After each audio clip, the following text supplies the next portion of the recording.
Sa isang tila mapayapang lungsod, isang higanteng halimaw ang biglang lumitaw at nagsimulang sirain ang lahat. Ngunit ito ay isang bangungot lamang ng ating pangunahing karakter, si Noy, isang second-year high school student. Nakatira siya sa kanyang ama, pero lagi siyang abala sa trabaho at madalas ay wala sa bahay, kaya parang mag-isa lang siyang nakatira.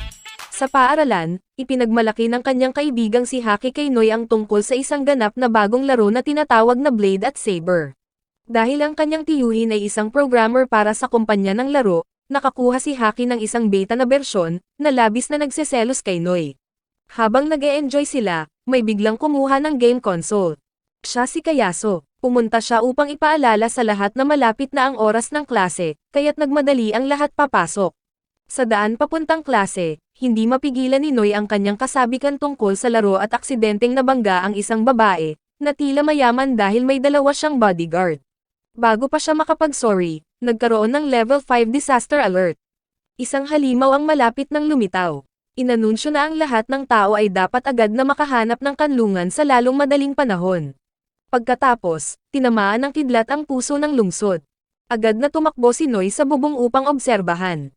Pinayuhan siya ni Kiyaso na magmadali papunta sa silungan. Sabi niya ayos lang, dahil hindi patungo sa paaralan ang landas ng halimaw.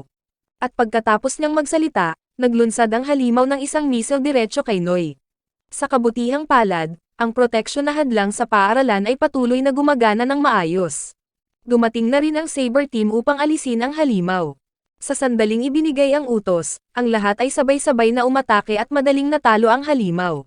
Sila rin ang pangarap ni Noy. Nais niyang maging Blade o Saber sa hinaharap upang labanan ang mga halimaw, bahagyang dahil sila ay mga kaaway ng kanyang ina, at dahil din sa gusto ni Noy na protektahan ang lahat. Nang pumasok ang tatlo sa silid-aralan, tinignan sila ng masama ng guro, dahil hindi sila tumakbo papasok ng klase nang makita nila ang alarma.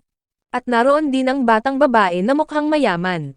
Ang pangalan niya ay Motes, at inatasan siyang umupo sa tabi ni Noy. Habang nakatitig siya sa kanya, dumating ang guro ng kanilang klase.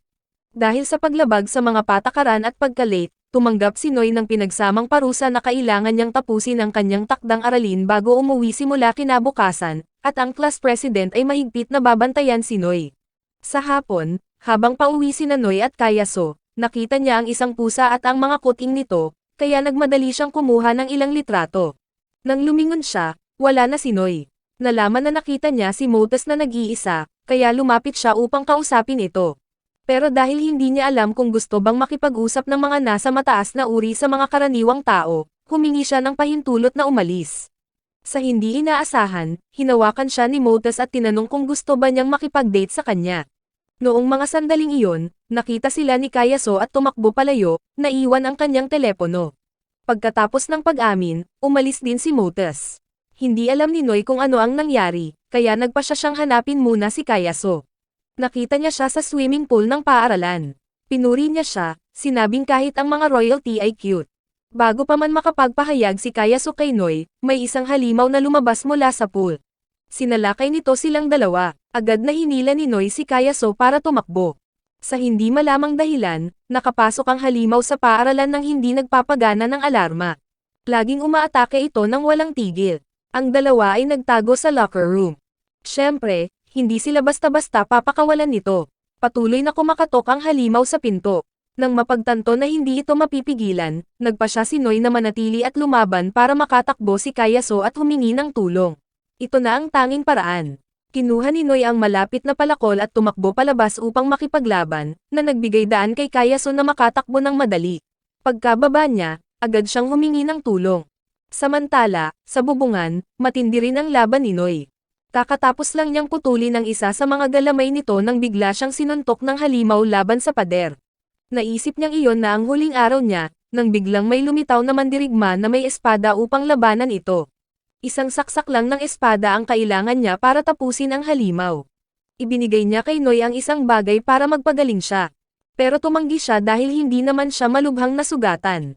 Bigla, buhay pa rin ang halimaw kahit na naputol na ito sa gitna. Sumugod ito upang ipagpatuloy ang pag-atake, tinanggal ang maskara ng mandirigma. Ang mas nakakagulat ay si Motes iyon. Nahuli sa kawalan, siya ay sinaksak sa tiyan. Habang malapit na siyang lamunin, tumalon si Noy at tinapos ito. Ngayon, si Motes na ang nangangailangan ng pagpapagaling. Nagulat si Noy nang malaman na ang kanyang kaklase ay isang Blade. Pero pinangakuan siya ni Motes na kakalimutan na niya ang lahat ng nangyari ngayon. Sinabi ni Noy na kaya niyang kalimutan, pero hindi siya sigurado tungkol sa pag-amin niya noon, na nagpasiklab kay Motes na gustong parusahan siya. Sa sandaling iyon, dumating ang tulong. Ito ay bodyguard ni Motes, si Keiken. Sinuntok ni Motes si Noy hanggang mawalan ng malay at pinabayaan si Keiken na asikasuhin ang natitira. Dumating din si Kayaso. Pagkatapos, dinala niya si Noy pauwi. Sa isang panaginip, habang nag-e-enjoy si Noy kasama ang kanyang ina, biglang pumasok ang isang halimaw, na nagpagising sa kanya. Bigla siyang nagising. Nandyan si Kayaso na nag-aalaga sa kanya. Hindi na maalala ni Noy ang nangyari pagkatapos dumating ang pulis. Sinabi ni Kayaso na hiniling niya sa pulis na dalhin siya pauwi, at inaalagaan lang niya ito. Pagkatapos ay binanggit niya ang pag-amin. Sinabi lang ni Noy na maaaring may hindi pagkakaintindihan dahil hindi niya maintindihan kung ano ang iniisip ng mga nasa mataas na uri. Pagkatapos noon, dinala ni Noy si Kayaso pauwi, dahil maraming aksidente kamakailan. At sa ibang lugar, may isang tao na hinahabol at pinatay ng isang taong may hawak na pang-ani. Kinabukasan, natagpuan ang katawan, at ang taong namamahala sa kaso ay ang bodyguard ni Motes. Papunta na si Noy sa paaralan nang makita niya ito. Pagkatapos, nagkaroon ng kaunting usapan ang dalawa. Binalaan ni Kakan si Noy na huwag abalahin ang dalaga. Tungkol sa kasong ito, nakakatakot nang sabihin niya ito. Pero may mga bagay na hindi tama. Nandoon na ang katawan mula umaga. Marahil may ginawa ang halimaw. Agad na napagtanto ni Noy, so, hindi ito nag-iisa kahapon. Habang nag-iisip siya, nagpakita ang pangulo ng klase upang humingi ng kanyang takdang aralin. Sinabi ni Noy na naaksidente siya kahapon, na nakatagpo ng isang halimaw sa paaralan at natalo ito. Siyempre, hindi siya naniwala at kinaladkad si Noy para makita ang guro. Sa kabutihang palad, dumating si Motes at ibinigay ang takdang aralin na ginawa niya para sa pangulo ng klase kapalit ng pananahimik ni Noy tungkol sa nangyari kahapon. Pagkatapos noon, naging magkaibigan ang dalawa, at dinala ni Motes si Noy para maglaro. Nakita ito lahat ni Hockey at sinabi kay Kayaso. Sa bus, tinanong ni Noy si Motes kung ano ang buhay niya noong siya ay bata pa. Noong bata pa siya, hindi siya pinapayagang lumabas at palaging pinipilit na mag-aral. Kaya ang pagpasok niya sa paaralan dito ay unang beses niya, kaya wala siyang mga kaibigan. Pagkatapos ay nagsimula na silang maglaro. Marami silang naranasan. Matapos maglaro ng ilang sandali, dinala ni Motes si Noy sa isang tindahan ng damit panloob. Hindi na kailangang sabihin, hindi maiiwasan ni Noy ang pagtsismisan. Habang sinusubukan ni Motes ang mga damit, mayroong level 5 na alarma. Agad na nag-transform si Motes, at si Noy ay nagpunta upang ilikas ang lahat sa kaligtasan. Pagdating sa isang eskinita habang siya ay nagche-check, biglang tumalon ang halimaw at umatake. Bigla itong nahati sa 8 piraso. Iniisip ni Noy na ito ay isang mandirigma ng Blade, ngunit sinabi niya sa kanya na siya ang magiging biktima nito. Sa pagkakataong ito, siya ay binaril ng isa pang mandirigma. Hindi naintindihan ni Noy kung ano ang nangyayari, kaya nagpa siya siyang tumakas kasama ang blonde na batang babae muna. Ang isa pang mandirigma ay hinabol din sila at binalaan si Noy na ito ay isang demonyo, hindi isang tao. Ang blonde na babae ay nakabawi rin at nagmadaling umatake. Nagtataka si Noy kung bakit nag-aaway ang Blade at Saber. Sinabi ng babaeng may asol na buhok na pinatay niya ang kanyang kasama, kaya kailangan niyang magbayad ito. Pinalitan din ng blonde na babae ang kanyang target sa pangangaso. Si Noy ay bahagyang nakaramdam na ang kapangyarihan ng The Blade ang nasa likod ng mga kamakailang kaso. Pagkatapos ay nagbanggaan ang dalawa. Alam na hindi makakapanakit ng malapitan ang kanyang kalaban, patuloy na inaatake ng Blade ang Saber. Ang Blade ay naglunsad ng pangwakas na atake, pero ginamit ng Saber ang kanyang mata upang gumanti ng atake. Nagbanggaan ang dalawang atake, na lumikha ng isang pagsabog, at sa aking palagay, pabor sa Blade ang resulta. Pero nagkaroon ng pagkakataon ang Saber na magpapaputok sa tiyan ng Blade. Kaya ngayon, nasa Saber na ang kalamangan. Habang papatapos na niyang tapusin ito, pinigilan siya ni Noy. Sinabi niya na dapat magtulungan sina Blade at Saber para labanan ang mga halimaw, protektahan ang mga tao at ang mundo. Bakit pa magpatayan? Galit siya, sinasabi na ang isang NPC ay walang alam na nakakagulat sa kanya. Sa pagkakataong ito, sinabi rin ng Blade, iyon ay isang non-player character, hindi isang manlalaro.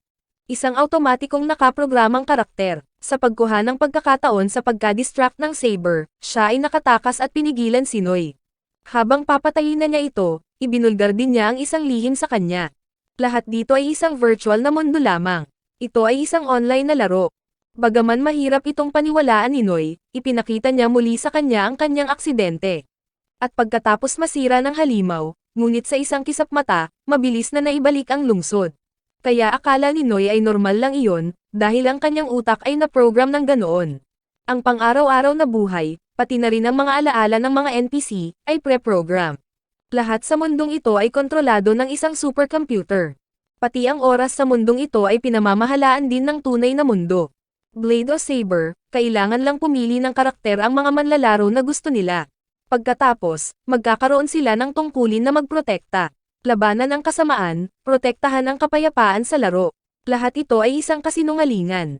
Pero dahil sa isang tao, kinamuhian niya ang mundong ito at pinaslang ang mga NPC. Hindi siya tumigil doon, pinatay din niya ang ibang mga manlalaro. Nagsimula ng mapagtanto ni Noy na lahat ay peke. Lahat ng mga alaala niya kasama ang lahat ay walang halaga. Sa pagkakataong ito, tumakbo si Tayaso mula sa kung saan upang protektahan si Noy.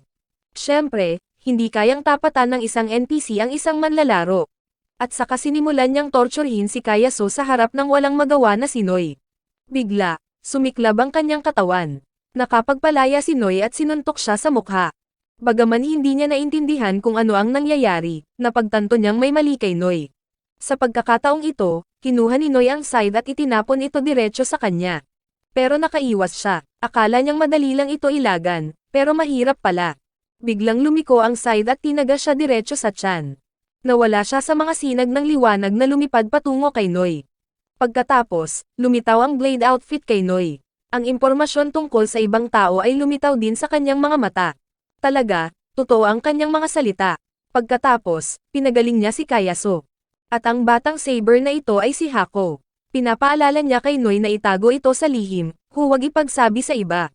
Nakatanggap din si Hako ng utos at unang nag-log out. Mula sa malayo, dalawang misteryosong tao ang nagmamasid kay Noy.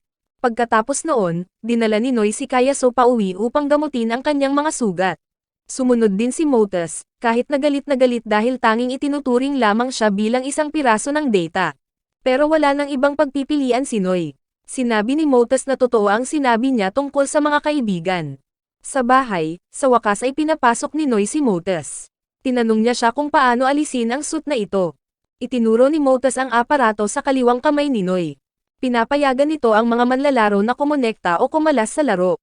Mula sa sandaling natalo niya siya, maaaring nagbago ang data ni Noy. Baka naging manlalaro na si Noy. Pagkatapos, ipinakita ni Motus kay Noy ang data panel. Sa wakas, natanggal din niya ito. Dahil humanga si Motus sa katawan ng NPC, naramdaman ni Noy na hindi masamang tao si Motus. Sa huli, si Noy ang kanyang unang kaibigan. Kung siya ay mamatay, labis siyang malulungkot. Sa totoong mundo, 12 taon na ang nakalipas, nagkaroon siya ng aksidente. Pagkatapos noon, hindi na siya nakapagpatuloy ng normal na buhay. At pagkatapos ay ipinakilala siya ni Vincent sa larong ito. Sa laro, makakaramdam at makakagalaw siya ng malaya. Pinatay ng mga manlalaro ang mga halimaw upang makompleto ang mga misyon. Ngunit ang pagprotekta sa mga NPC ay isa ring mahalagang gawain. Bukod pa rito, kung pumatay ang isang manlalaro ng ibang manlalaro, makakatanggap ang taong iyon ng PK penalty. Ang pag-amin kay Noy ay isa ring misyon sa laro. Tiningnan ni Motus ang status board. Hindi pa natatapos ang nakaraang misyon. Bumalik sa rooftop, ang pumatay sa halimaw ay si Noy, hindi si Motus.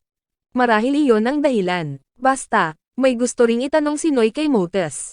Ito ay para palitan ang damit ni Kayaso. Pagkatapos ng lahat, magkaibigan sila, kaya tutulungan niya siya.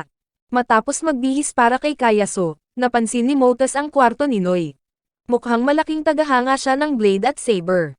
Pagkatapos, napansin niya ang isang commemorative photo ni Noy at ang kanyang ina.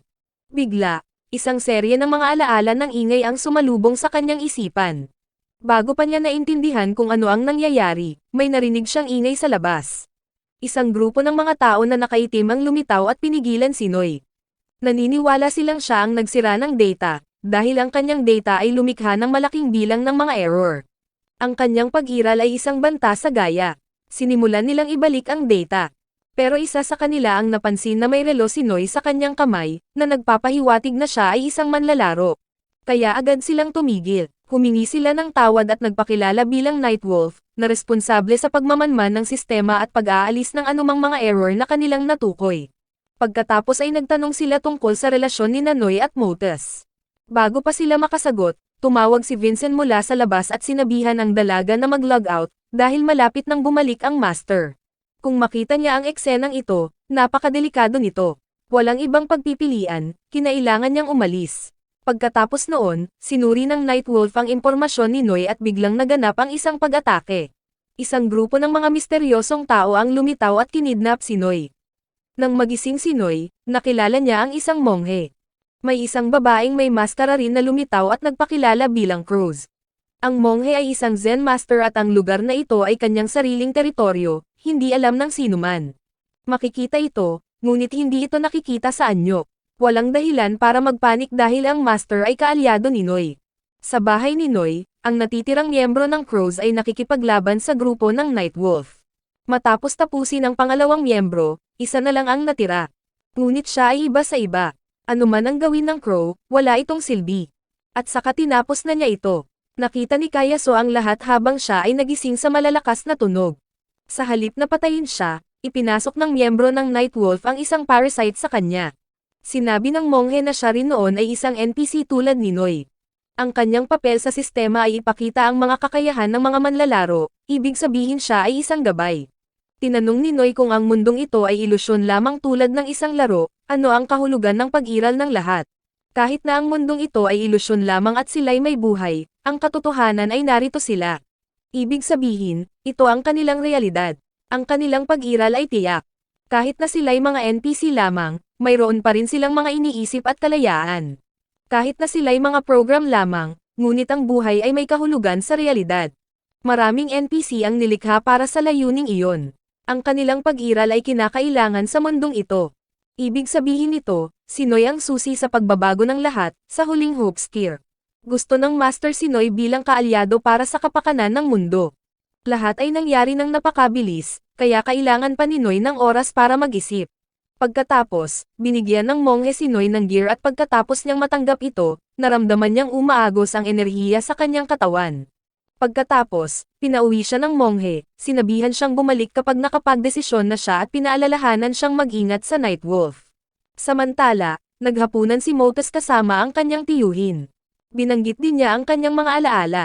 Bagaman nakapag-alala siya ng kaunti, gusto pa rin niyang malaman ang higit patungkol sa bata at sa kanyang ina at maaaring may kaugnayan ito sa kanyang ama. Pagkatapos ay binanggit ni Motus ang pangalang Gerido, na ikinagalit ng kanyang tiyuhin at umalis ng maaga. Pagbalik sa bahay ni Noy, lahat ay naayos na. Si Kayaso ay nagising din at nagsimulang umiyak. Sabi ni Noy, panaginip lang iyon. Ngunit sa kabila nito, kailangan pa ring protektahan ni Noy si Kayaso at ang kanyang mga mahal sa buhay. Ang grupo ng Nightwolf ay mahigpit na minomonitor si Noy sa labas. Sinabi ni Vincent kay Motus na si Ginoong Gerido ay isa sa mga developer ng Gaia, at bigla itong nawala, na parang isang malupit na dagok. Pagkatapos ng kanyang pagkawala, iyon na ang lahat ng alam niya. Isang bagay lamang ang naaalala ni Motus mula 12 taon na ang nakalipas. Kapag maiisip niya ito, nakakaramdam siya ng kalungkutan at pag-iisa. Pagkatapos, humingi siya ng tulong kay Vincent dahil gusto niyang malaman kung ano ang nangyari. Noong panahong iyon, marami pang misteryo ang laro na ito. Gusto ni Motus na mas maintindihan ito. Si Noy ang susi sa mga sagot mula 12 taon na ang nakalipas at sa buong mundo ng laro. Isang regular na araw ng pasukan ang nagpatuloy, ngunit sa pagkakataong ito, pakiramdam ni Noy ay pamilyar na dahil siya ay naging mulat sa tunay at virtual. Sa daan papuntang paaralan, nagyayabang si Hockey sa kanya tungkol sa mga tagumpay niya sa laro na pinuyatan niya buong gabi para makamit. Pero hindi ito pinansin ni Noy. Pagkatapos ay nakita ng dalawa si Motus, kaya't nagpatuloy si Hockey upang hayaan silang mag-usap. Tinanong ni Motus si Noy kung ano ang nangyari pagkatapos niyang mag-log out, pero kahit si Noy ay hindi sigurado kung ano ang nangyari. Sa sandaling iyon, isang emergency alert ang umabot. Pareho silang nagmadali papunta sa lugar kung saan may lumabas na halimaw. Hindi sapat ang kanilang mga antas para talunin ito. Agad itong umatake sa kanila.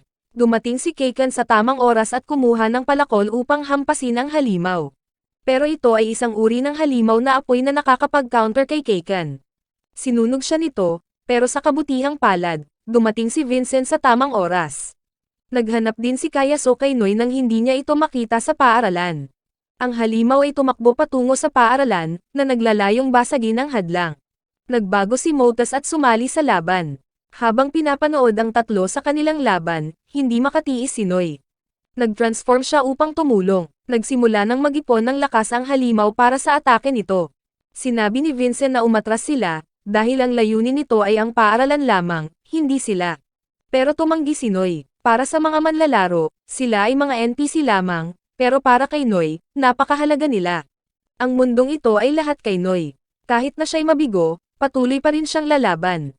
Si Noy ay patuloy na sumugod, na sinundan ni Motas upang sumuporta. Sinubukan ni Noy na magpatawag ng sandata, ngunit nabigo. Hinampas siya ng halimaw, nawalan siya ng malay. Akmang dudurugin na siya nito, dumating si Keikan, ngunit nakapagpigil lang ng kaunti. Pagkatapos, tinamaan ng bala ang mata ng halimaw na pinaputok ni Hako mula sa saber. Lumabas din ang kapitan, sinabing hanggang dito na lang ang kanilang tulong. Ang mapanlikhang mangkukulam ay isang napakahirap na halimaw. Si Noy ang unang umatake, kaya kahit patayin nila ito, wala silang makukuhang karanasan o mga item. Bukod dito, upang talunin ito ay nangangailangan ng mataas na antas at maraming iba pang bagay.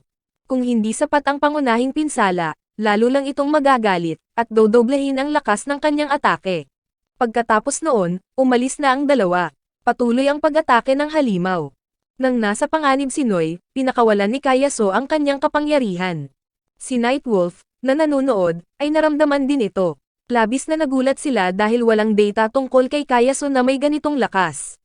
Ang halimaw ay patuloy na naglalayon sa paaralan. Si Vincent ay makapagdepensa lamang. Inilabas ni Kayaso ang lahat ng kanyang kapangyarihan upang magising si Noy. Sa wakas, nagkamalay siya, at nawalan ng malay si Kayaso. Pagkatapos, sinimulan ni Noy na pakawalan ang kanyang kapangyarihan. Naramdaman ng master na dumating na ang oras. Nagawa ni Noy na tawagin ang kanyang sandata.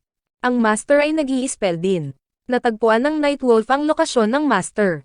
Pinagsikapan niya ang lahat ng kanyang kakayahan para kay Noy, inilagay ang lahat sa kanyang mga kamay, at pagkatapos ay nawalan ng malay. Patuloy na nagpadala ng mga atake si Noy, hanggang sa tuluyan niyang maabsorb ang halimaw. Nagtapos ang pagsubok, ngunit nawalan ng kontrol si Noy at inatake si Motas. Sa kabutihang palad, dumating ang mga miyembro ng crew at pinigilan siya. Ang kanyang pagkakakilanlan bilang pangulo ng klase ay nalaman din. Nagmamadali siyang umalis. Sa tahanan ng master, natagpuan siya ng Nightwolf. Nagkaharap sila, at pinilit niya ang master na ipakita ang tunay niyang anyo. Naubos na ng master ang lahat ng kanyang kapangyarihan upang tulungan si Noy. Pinilit niya ang master na ibulgar ang lokasyon ng crew. Samantala, dinala ni Keikan si Noy sa isang press conference. Noong 12 taon na ang nakalipas, nilikha ng Tenma Corporation ang Gaia at Chuyu Sekai. Ngayon, nagdaos sila ng isang press conference. Ito rin ang tahanan ni Motas, at ang kanyang lolo ang nagplano ng lahat upang ipagpatuloy ang proyekto. Ang Gaia ay isang AI na nilikha upang pamahalaan ang database ng laro, kilalang-kilala rin bilang isang supercomputer. Naglalaman ito ng lahat ng umiiral sa Chuyu Sekai. Sa sandaling nagkita sila, nagsimulang mag-away sina Keikan at Vincent. Ang pangunahing dahilan kung bakit dinala si Noy dito ay dahil may ilang bagay na kailangang kumpirmahin. Bilang kapalit, sasabihin ni Vincent kay Noy ang lahat ng kinakailangan. Bumalik sa tahanan ng Grandmaster, hindi niya maunawaan ang katotohanan na pinaniniwalaan ng grupo ng Nightwolf. Kung sasama siya sa kanilang panig, tiyak na makakamit nila ang tunay na kalayaan. Pagod na ang miyembro ng Nightwolf sa mga salita ng Grandmaster. Binigyan ng Gaia ng buhay ang mundong ito. Kung wala ang backup ng Gaia, hindi sila magiging buhay ngayon. Gayunpaman, hinarap nila ang mga hadlang, nang maghimagsik ang Grandmaster laban sa Gaia. Ang pagwasak kay Gaia ay nangangahulugang pagwasak sa mundong ito, na higit pa sa sapat na dahilan upang alisin siya. At si Noy ay hindi exception. Bumalik kay Noy, nirepaso ni Vincent ang kanyang personal na impormasyon. Ang ina ni Noy ay namatay sa isang aksidente 6 na taon na ang nakalipas nang atakihin ng isang halimaw ang lungsod. Pagkatapos, si Noy ay nanirahan kasama ang kanyang ama. Pero sobrang abala ng kanyang ama, kaya madalas siyang nag-iisa. Galit na inihagis ni Noy ang lahat ng mga papel, sinasabing karapat-dapat din sa privacy ang mga NPC. Pakiramdam niya na ang mga tao dito ay tanging nakikita lamang siya bilang bahagi ng data. Ipinaliwanag ni Motes na ang pag-iimbestiga sa kanya ay para lamang makahanap ng mga sagot, dahil iniisip niyang siya at ang lahat ng nangyayari ay maaaring konektado. Si Noy ang tanging pahiwatig upang matuklasan ang katotohanan tungkol sa mundong ito. Kaya kailangan niya ang tulong niya. Hindi dahil siya ay isang NPC o isang manlalaro, kundi dahil magkaibigan sila, na siyang dahilan kung bakit napatawa si Keikan. Buti na lang, mabilis na tinakpan ni Vincent ang kanyang bibig. Sa madaling salita, hindi sila nandito para maglaro, at ipinakita niya kay Noy ang isang litrato ng kanyang sarili. Ang kanyang ama ang kumuha ng litrato na iyon, ngunit hindi maalala ni Noy ang kanyang pangalan at pagkatapos ay nahimatay. Bumalik sa Grandmaster, siya ay lubos na nalulula. Isang tama na lang at nawalan siya ng malay. Pagkalipas ng ilang sandali, nagising si Noy. Ipinaliwanag ni Vincent na may nagbago sa kanyang data. Binanggit ni Motes ang pangalang Girido, na nagdulot ng matinding pananakit sa ulo ni Noy. Isa siya sa mga developer ng Gaia at ang punong inhinyero ng proyekto. Lahat ng data ni Noy ay binago mula sa mga kasanayan hanggang sa mga armas. Kaya ngayon, si Noy ay parang isang game hacker. Ang sistema ay aalisin siya kung malaman nito. Pagkatapos ay sinabi ni Noy sa lahat ang tungkol sa Grandmaster. Naiintindihan ni Vincent ang sitwasyon. Malapit nang magsimula ang press conference ng Chuyu Sekai, kaya't naghanda na ang lahat na mag-log out at magpaalam kay Noy. Binalaan siya ni Motes na ang mga tao sa totoong mundo ay makikita ang kanyang pag-iral bilang banta, kaya dapat siyang mag-ingat. Pagbalik sa bahay, nandoon na ang pangulo ng klase. Nandyan siya para protektahan siya, at ang pangalan niya ay Chino. Tinanong ni Noy kung ano ang nangyayari. Ipinaalam sa kanya ni Chino na ang Grandmaster ay nahuli ng isang subordinate ng Nightwolf na nagngangalang Virus.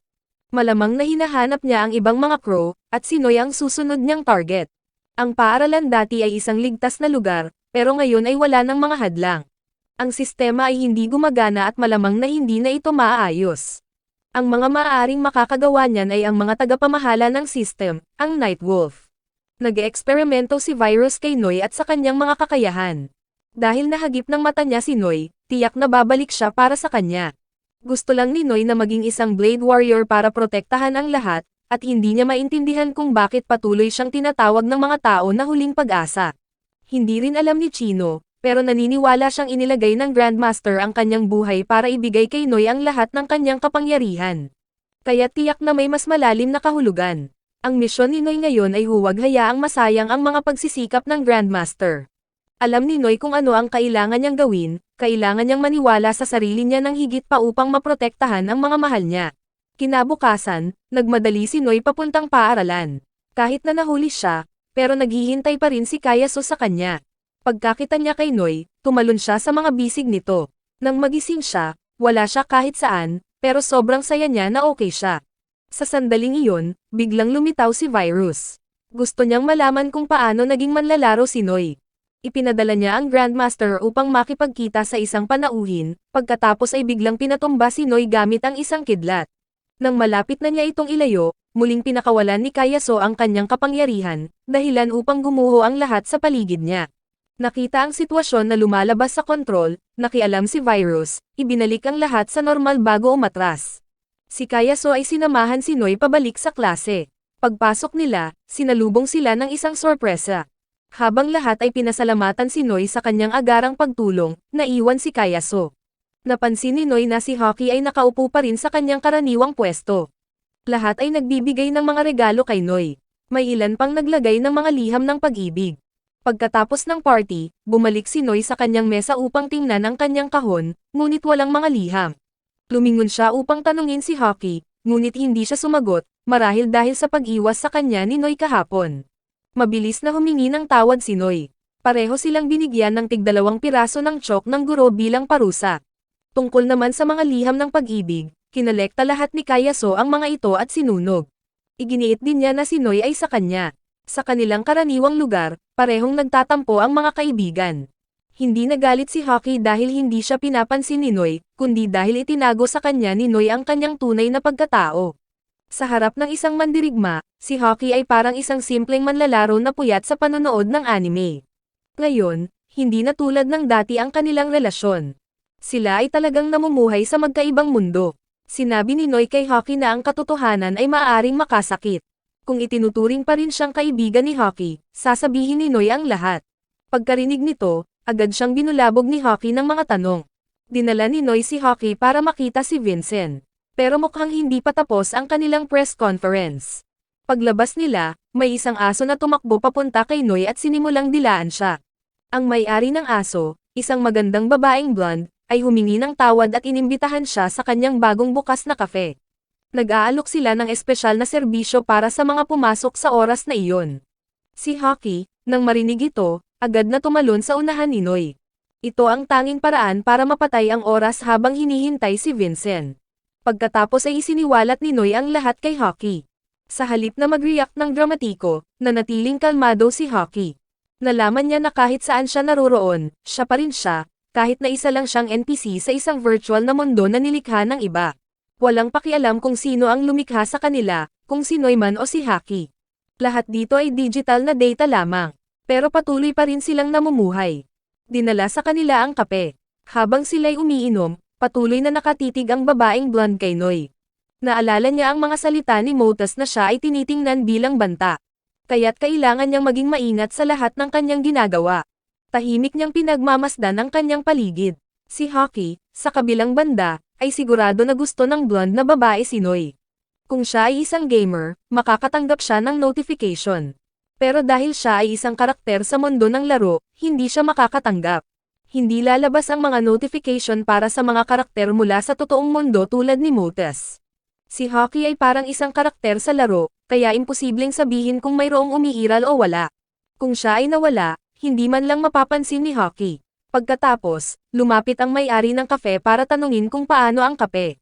Masaya siya na pareho silang nagustuhan ito. Inalok niya sila ng trabaho sa kafe para makakuha sila ng libreng kape.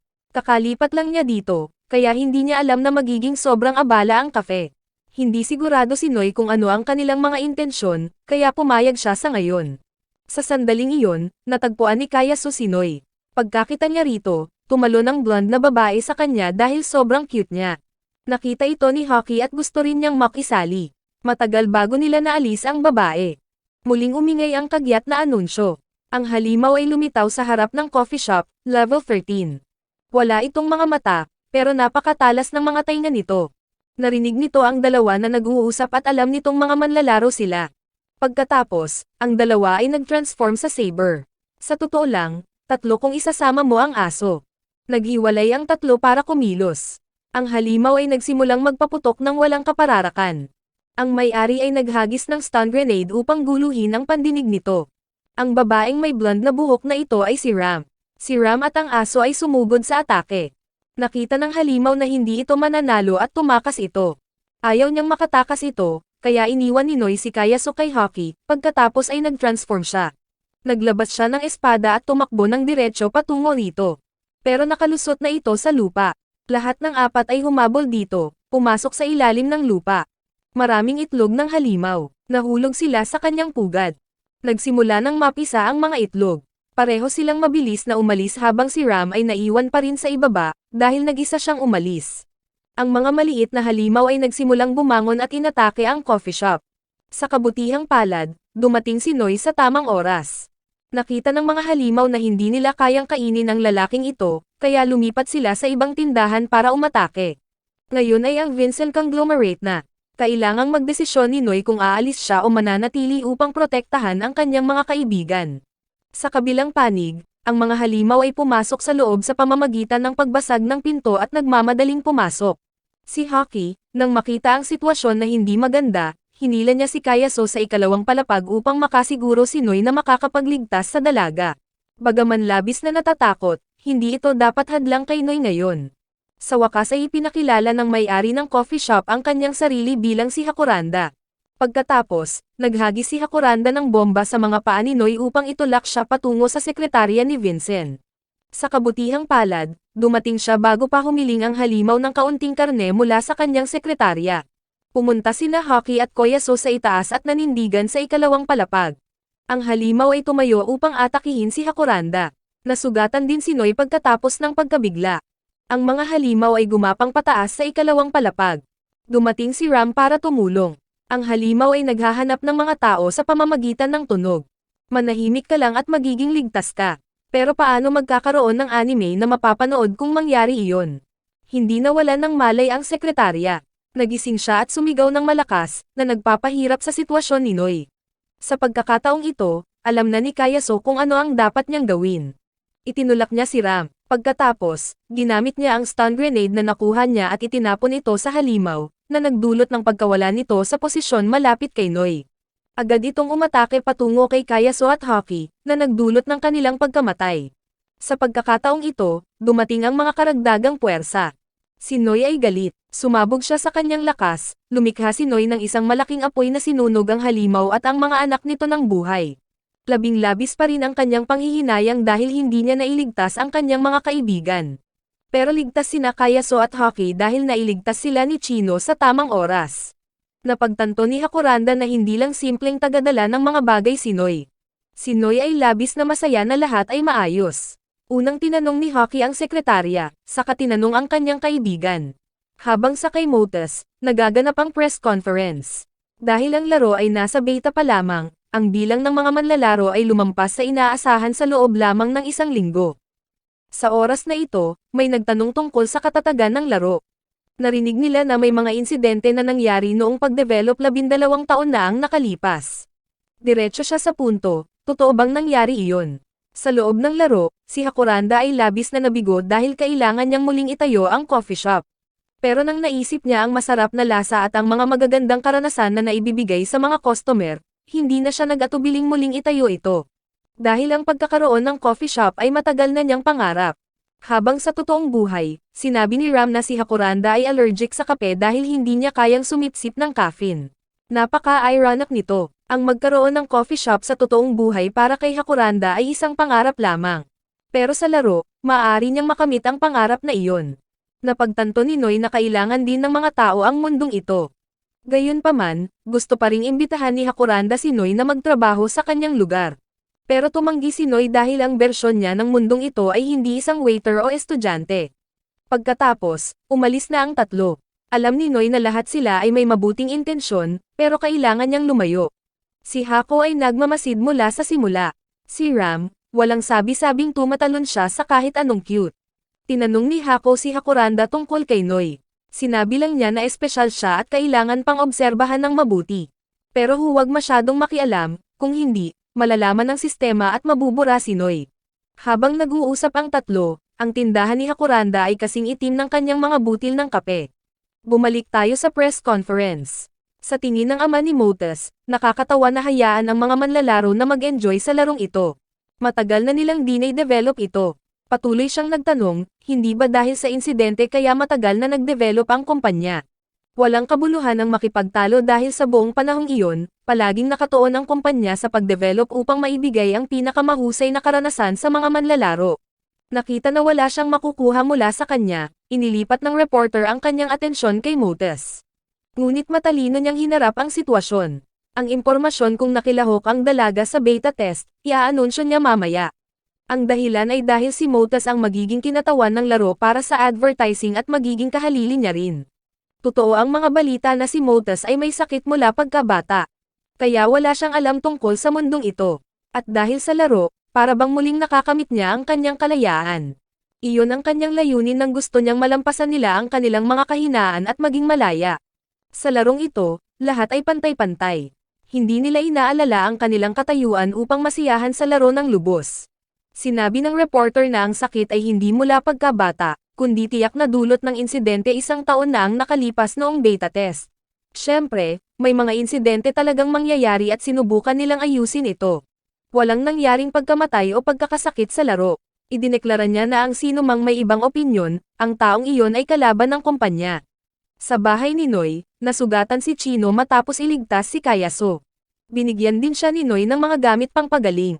Pagkatapos, humingi siya ng tulong kay Chino para maging mas malakas dahil ayaw niyang may mangyaring masama. Kailangan niyang maging mas malakas. Napagtanto ni Chino na ang kulang kay Noy ay mga kasanayan sa depensa at atake. Kaya't iyon lamang ang maaari niyang ituro sa kanya. Pagkatapos, agad na nagsimula ang sesyon ng pagsasanay. Habang nasa bahay ni Motes, pinagalitan niya sina Vincent at Kaken.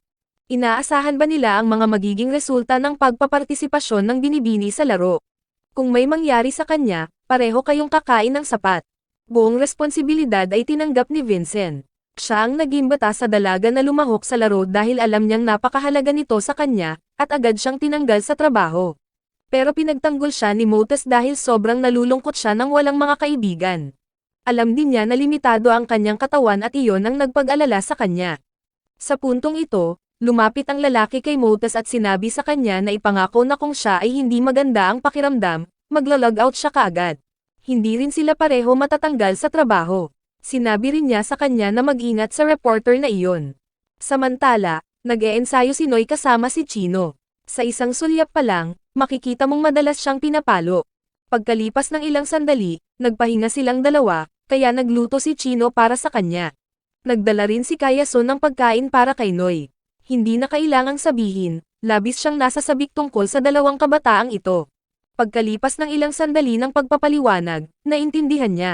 Nagpa siya si Kayaso na manatili doon upang protektahan si Noy at palayasin si Chino. Nagsimula silang magtalo. Nang makita nilang gutom si Noy, nagsimula silang mag-away tungkol sa pagluluto para sa kanya.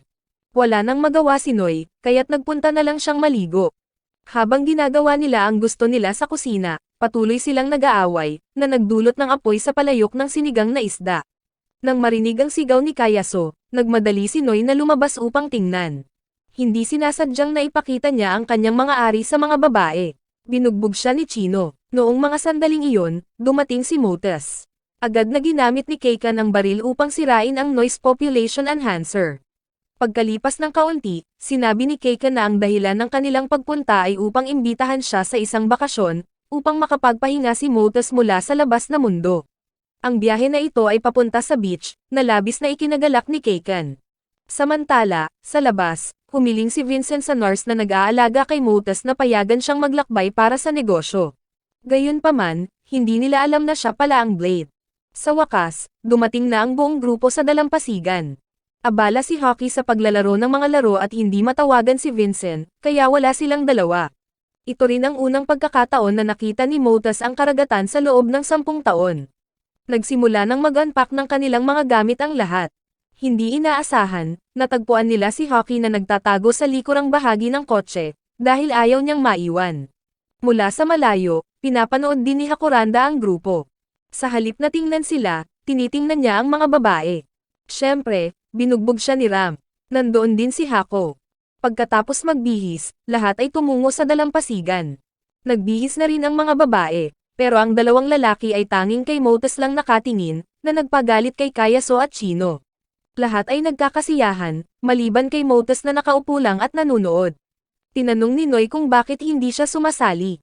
Sinabi ni Motes na kung masyado siyang lalapit sa mga karakter sa laro, maaapektuhan ang kanilang mga personalidad. Masaya na siya na maging magkaibigan lang sila ni Noy. Si Noy ay naniniwala na kahit sino pa sila, lahat ay maaaring makipag-ugnayan sa iba kahit na sila ay mula sa ibang mundo. Kung makakagawa siya ng mas maraming kaibigan, maaari niyang isipin ang isang bagong mundo. Maaari siyang maging proud sa sarili niyang mundo. Kung palalawakin niya ang konsepto ng mundo, magkakaroon siya ng mas maraming pagpipilian para sa hinaharap. Walang katapusang mga posibilidad ang nangyari sa Chuyu Sekai. Ipinakita nito kay Motes ang isang bagong posibilidad ng mundo. Nakita ito ni Motes at sumama siya sa lahat. Habang naglalaro sila, nakita ni Noy ang isang batang babae na may puting buhok na kilala niya, pero siya lamang ang makakita sa kanya. Habang naglalaro sila sa water scooter, sumiklab sa kanyang isipan ang mga alaala ng babaeng iyon. Sa dalampasigan, tumawag ang isang crew kay Chino. Nang sumagot siya, wala namang tao roon. Lumalabas na natagpuan ni Virus ang kanyang taguan at pinatay ang lahat. Nalaman din niya ang pagkakakilanlan ni Chino. Bigla, may lumabas na babala ng sakuna sa dalampasigan. Isang halimaw ang lumitaw at papalapit na sa barko. Nagbago si Noy at Modes at hinabol ito. Nakaakyat ang dalawa sa barko at naghanda na makipaglaban sa halimaw. Nagsimula itong magpalipad ng mga missile sa kanila. Nagawa nilang harangin ang lahat ng mga ito. Si Keikan ay nagmamadali doon at sinundan siya ni Kayaso. Ginamit ni Noy ang kanyang lubid para itali ang halimaw, pero hindi ito umubra. Patuloy itong nagpapaputok ng mga missile. Dumating sina Keikan at Kayaso para tumulong. Sa dalampasigan, nagbago si Hako upang tumulong mula sa malayo. Sinugod ni Noy at Keikan ang halimaw, ngunit masyadong makapal ang balat nito. Pinagsama ni Noy ang kanyang lakas at nagpalabas ng sunod-sunod na mga bowl ang apoy sa halimaw, na nagdulot dito ng sigaw ng sakit at tumalon sa tubig. Gayunpaman, hindi pa ito tapos. Mula sa ilalim ng tubig, isang buong grupo ng mga misail ang inilunsad. Kahit na sinubukan nilang protektahan ang barko, nahulog sina Noy at Motus mula sa barko. Sa ilalim ng tubig, nagawa niyang iligtas si Motus, pero siya rin ay pagod na at lumubog. Kaagad na tumalon si Kayaso upang iligtas si Noy. Sa kanyang subconscious, nakilala ni Noy ang babae mula noon. Ipinakilala niya ang sarili bilang si Gaia, ang nagkokontrol sa Chuyu Sekai. Sinubukan niyang makipag-ugnayan sa kanya ng maraming beses, pero nabigo siya. Pagkatapos, ipinakita ni Gaia kay Noy ang kanyang ina sa totoong mundo. Wala nang masyadong oras, kailangang iligtas siya ni Noy. Sa ilalim ng tubig, muli na namang ginamit ni Kayaso ang kanyang mga kapangyarihan upang magbago at talunin ang halimaw. Ang dalawa ay ligtas na nakabalik sa ibabaw. Sa totoong mundo, may isang siyentipiko na nakahiga sa tabi ng ina ni Noy. Nandoon din ang babaeng may blonde na buhok. Ang pangalan niya ay Mons. Ang ina ni Noy ay si Hera. Nalaman natin na sila ay isang pamilya. Sa loob ng laro, sinabi ni Noy kay Vincent ang lahat tungkol sa kanyang ina na nasa totoong mundo. Habang nag-uusap ang grupo, biglang sumigaw si Motus sa sakit at nawalan ng malay. Lumalabas na naglagay si Mons ng chip kay Motus mula sa labas at inactivate ang isang bagay. Sa labas, si Motus ay dinala sa ospital. Dumating ang chairman matapos marinig ang balita. Sinabi ng doktor na napakadelikado ng kanyang kalagayan dahil nang hinawakan niya ang kanyang helmet, agad itong nagdulot ng sakit sa kanya. Naramdaman niya ang parehong pakiramdam sa mundo ng laro. Tiningnan ni Vincent at nakita niyang nakalog out na si Motus, kaya nag-log out siya upang tingnan siya. Sa labas, ang chairman ay labis na nag-aalala, natatakot na baka mawala niya ang kanyang apo. Dumating si Vincent at ipinaalam sa kanya ang kalagayan ni Motus sa laro. Lumabas ang doktor at sinabi nilang may natagpuan silang kakaibang aparato na nakakabit sa controller. Hindi ito agad natanggal dahil ang taong gumawa nito ay napakamaingat at ang maling pagtanggal nito ay maaaring magdulot ng panganib sa buhay. Kung pinatay nila ang kuryente at nirestart ang laro, mabubura ang data at ibabalik mula sa simula. Ibig sabihin, maaaring matrap si Motus sa laro magpakailanman. Walang paraan para maibalik siya. Ang chairman ay determinado na iligtas ang kanyang apo at umalis patungo sa isang lugar. Sa loob ng laro, anuman ang sabihin ni Noy, hindi pa rin magising si Motus. Nahuli at kinontrol ni Virus ang Grandmaster. Wala siyang balak na ibalik ang data ng Grandmaster. Sa halip, kukunin niya ang lahat ng kanyang lakas. Sinimulan niyang isakatuparan ang kanyang plano gamit ang huling natitirang lakas niya. Ang Grandmaster ay naglunsad ng isang atake gamit ang palad sa halimaw. Pero ito ay ganap na walang silbi. Nalampasan ni Virus ang kanyang mga limitasyon at tinapos siya. Matapos isync ang data sa Grandmaster, nalaman ni Virus na ang layunin ng NPC ay makamit ang kalayaan. At saka siya ay nagsimulang maghanap kay Noy. Sa labas, ang balita tungkol sa aksidente ni Motus ay mabilis na kumalat. Ang mga mamamahayag ay patuloy na nag-iimbestiga. Pumunta ang chairman upang makita ang isang lalaking nagngangalang Girido, na alam din ang tungkol sa kondisyon ni Motus at naghahanap ng solusyon. Gayunpaman, natatakot ang chairman na baka maging katulad siya ni Hera. Kung magpatuloy ang sitwasyong ito, mapipilitan siyang i-reset ang Gaia. Siyempre, tumutol si Girido, sinabing hindi na makakabalik si Hera. At ang Chuyu Sekai ay isang napakahalagang bagay na kanilang nilikha gamit ang kanilang sariling lakas. Poprotektahan niya si Hera sa lahat ng paraan. Dumating si Mons, sinabing kung hindi makakatakas ang chairman sa Gaia, hindi niya maililigtas ang kanyang apo.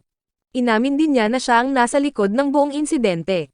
Si Girido ay nagalit at sinampal siya, dahil ang kanyang minamahal na anak na babae ay sinira ang lahat ng kanyang trabaho sa nakaraang 12 taon. Gayunpaman, nagsalita rin si Mons tungkol sa kanyang sariling mga paghihirap, ipinaliwanag na dahil sa proyektong ito, hindi umuwi si Girido sa loob ng 12 taon. Sa loob ng laro, muling lumitaw si Gaia at nakiusap kay Noy na iligtas si Hera, dahil wala nang masyadong oras. Dinala niya si Noy sa mga alaala ni Motus. Nakilala nila muli ang kanilang pamilya, kasama na ang kanilang mga sarili noong mga bata pa sila, at muling nagpakita si Gaia. Ito ay mga alaala na hindi matandaan ni Noy. Pinapaalalahanan siya na huwag lumayo sa trahedyang ito at bumalik upang iligtas si Hera. Bago pa siya makaintindi kung ano ang nangyayari, ipinakita sa kanya ang higit pang mga alaala ni Motus. Nandoon din si Gaia, pinagmamasdan ang lahat, nag-e-enjoy, na nagpalungkot sa kanya. Nakita siya ni Hera, pero tumakbo siya palayo. Nang lumingon siya at nakita si Motus na masaya, bigla na lang siyang napaiyak. Ang kanyang mga sigaw ay nagdulot ng kaguluhan sa sistema. Agad na nag-logout si Girido upang tingnan. Lahat ay malapit ng gumuho. Yumakap si Hera sa batang babae, pinakalma siya. Nang tumakbo si Batang Noy kay Hera, sumiklab ang mga kapangyarihan ni Gaia. Si Girido sa labas ay nag-utos sa lahat na mag-logout kaagad, ngunit tanging ang kanyang asawa at si Motus lamang ang nakapag-logout sa tamang oras. Nanatili ang kanilang ama upang iligtas si Noy at ang kanyang asawa, ngunit huli na ang lahat. Bigla silang nagising, at bago pa sila makapagdiwang, dumating si Virus para harapin si Noy. Sa labas, pagkatapos ng sakuna, himalang nagpatuloy sa paggana si Gaia. Kailangang ipagpatuloy ni Girido ang pagdevelop kay Gaia upang makapagpatuloy sa buhay ang kanyang asawa at mga anak. Sinabi ni Mons na siya ay katawa-tawa sa pag-iisip na inalagaan niya ang kanyang pamilya sa nakalipas na 12 taon, dahil lahat ito ay walang kabuluhan dahil walang makakabalik. Ginawa ni Mons ang lahat ng ito dahil ayaw niyang makita ang kanyang ama na nagdurusa pa, at nais niyang huwag na siyang magpakasakit. Tumanggap ng tawag ang chairman mula sa ospital na nagsasabing nagising na si Motus. Sa loob ng laro, naghahanda si Noy na labanan si Virus. Gusto ng kontrabida na makita kung paano lalaban ang huling pag-asa na ito. Nagsimula silang magpalitan ng mga atake, at lumabas na talagang mahina si Noy, isang atake lang ang kailangan para mapabagsak siya. Si Motus at Kakan ay sumugod upang iligtas siya, ngunit ikinulong sila ni Virus. Sinimulan niyang sirain si Noy, pero dumating si Kayaso upang protektahan siya. Napagtanto ni Virus na siya ay isang halimaw at umatake, pero huli na ang lahat. Nagbago si Kayaso. Nabatid niya na si Kayaso ay hindi nilikha tulad ng isang normal na NPC, kundi para sa tanging layunin ng pagprotekta kay Noy. Matapos ilipat ang kanyang huling kapangyarihan kay Noy, siya ay nawala. Nakapagpigil ng sarili, nagpatuloy ang dalawa sa kanilang palitan ng mga atake. Ginamit ni Virus ang kanyang mga kamay upang makipaglaban kay Noy, kahit na binasag pa ang kanyang espada. Nakita niyang hindi siya makasabay sa laban ng espada, kaya't nagsimula ng gumamit ng mahika si Noy. Nagpakawala siya ng isang atake na lumikha ng pagsabog, pinasama ang lahat sa paligid. Dinala si Noy upang makita si Gaia. Hiningi niya na iligtas si Hera. Sa labas, may alerto rin. Ang pag-apaw ng data ay nagbabago sa sistema, at ang buhay ni Hera ay nasa panganib. Siyempre, hindi susuko si Girido sa kanyang pamilya. Ang pagpapanatili sa kanila ng buhay ang dahilan kung bakit siya umiiral hanggang ngayon. Kaya gagawin niya ang lahat ng kanyang makakaya para gisingin sila. Ang data ni Gaia ay binago ng Virus, at ito ay humahawak sa kaluluwa ni Hera. Kung magpapatuloy ito, mawawala ang kanyang kaluluwa at hindi na siya makakabalik sa kanyang sariling mundo. Muli, humingi siya ng tawad sa pagkuha sa ina ni Noy at naglaho. Kahit alam niyang kailangan niyang iligtas ang kanyang ina muna, kailangan niyang makahanap ng paraan para makalabas doon at sirain ang core mula sa labas. Naalala niya ang game console ni Hockey. Nakipag-ugnayan sa kanya si Noy at nakatakas. Siyempre, nakatakas din si Virus kasama niya. Nagpatuloy ang labanan nang nahati si Virus sa gitna. Hindi siya namatay. Nag-replicate lang siya ng sarili niya. Kung hindi nila siya mapapatumba, hindi nila maililigtas ang ina ni Noy. Sa labas, nakontak siya ng ama ni Motus at sinabihan siyang mag-logout agad. Tumanggi siya dahil marami pa siyang mga tao na kailangan niyang tulungan. Samantala, pinapira-piraso siya ni Noy hanggat maaari. Pero walang silbi. Lahat ay nagsimulang pigilan siya para makapunta si Noy at mailigtas ang kanyang ina. Pero patuloy silang dumadami. Dumating si Vincent para tumulong. Sinabi niya na sinusubukan ni Girido na patatagin ang laro. Pero kung masisira ang Chuyu Sekai, lahat ng mga manlalaro at NPC ay mabubura. Wala silang ibang pagpipilian kundi magtiwala kay Girido. Samantala, si Noy ay nilalabanan ni Virus. Naglaban siya ng mag-isa. Dumating ang Saber Team para tumulong. Kinailangan ni Motus na sirain ang core sa kanyang lugar. Sa labas, tumutulong din si Mons kay Girido na i-stabilize ang sistema. Sa loob, nagawa ni Noy na tapusin si Virus gamit ang kanyang huling patak ng lakas. Si Virus ay nagpasabog ng isang atake kay Motus. Sa kabutihang palad, nawasak niya ang core bago siya natamaan. Nailigtas si Hera. Tumigil ang mga Virus. Si Kayaso ay nagising din. Muli nang sumiklab ang liwanag. At kaya't nagpatuloy ang araw-araw na buhay, sa tunay na buhay at sa laro. Ang laro ay inilabas ng maayos. Lahat ay nagkaroon ng kasiyahan ng magkasama. Dito nagtatapos ang anime. Maraming salamat sa panonood, sana nag-enjoy ka sa anime na ito. Mag-subscribe at pindutin ang notification bell upang updated ka lagi sa mga bagong video na may upload namin, at para makatutok sa higit pang Tagalog anime recap, magkita tayo sa susunod.